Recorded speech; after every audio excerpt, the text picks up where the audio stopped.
Kenalin, namaku Arum. Seperti biasa, pagi ini aku melakukan aktivitas rumah sebelum kegiatan kelas online dimulai.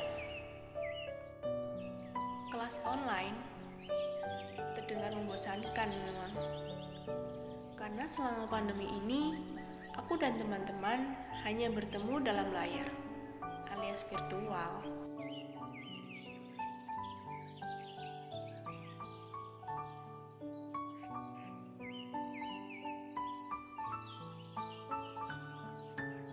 Ngomong-ngomong, kalian ingat tidak pengumuman libur 2 minggu di tahun lalu? Lucu ya jika diingat. Dengan senangnya kita mengatakan hore dengan lantang, tanpa tahu ternyata libur sudah kebablas hingga hampir 1,5 tahun. Tapi tidak sekolah bukan berarti berhenti untuk berkarya.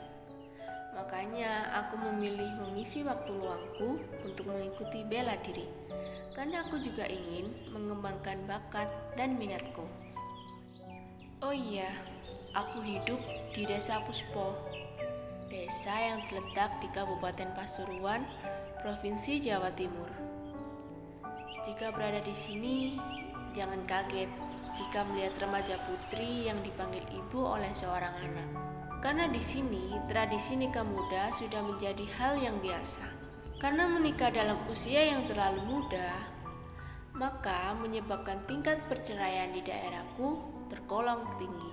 Melihat kondisi seperti sekarang ini, bukan hanya kesehatan dan pendidikan yang terancam, tetapi krisis ekonomi akibat COVID-19 ini menjadikan luka ekonomi. Karena krisis global akibat pandemi virus corona lebih buruk dari perkiraan. Memiliki keahlian adalah solusi dalam menghadapi kondisi seperti ini. Contohnya aku mengikuti kegiatan bela diri. Disinilah aku mengisi waktu luang sekaligus tempat mengembangkan potensiku. Bakatku ini bisa dibilang bakat pendekar loh. Bela diri mengajarkanku untuk tetap bangkit kembali dan terus berjuang. Dengan kemampuan ini aku bangga, karena dengan begitu waktu luangku tidak sia-sia.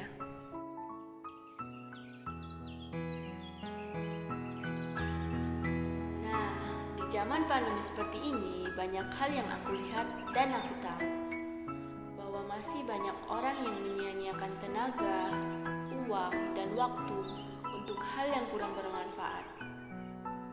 Harusnya pandemi bukan menjadi alasan penyebab berhenti berkarya. Karena di zaman milenial ini, kita sebagai generasi penerus bangsa dituntut untuk memiliki keahlian khusus. Dengan begitu, bukankah kita harus mencari dan menggali potensi agar mengetahui kelebihan dan kekurangan kita? Bangkit, lawan rasa malas, hilangkan rasa takut gagal. Karena biar bagaimanapun, pemenang adalah dia yang mampu berdiri ketika jatuh dan masih tetap bertahan ketika yang lain menyerah. Dengan cerita singkat ini, aku hanya ingin memberitahukan kepada kalian semua bahwa betapa berharganya waktu yang kita miliki, membuat karya atau malah membuangnya sia-sia. Jangan biarkan kreativitasmu terpenjara oleh rasa malas hingga ia tidak mempunyai sayap untuk bisa bergerak bebas. Arum.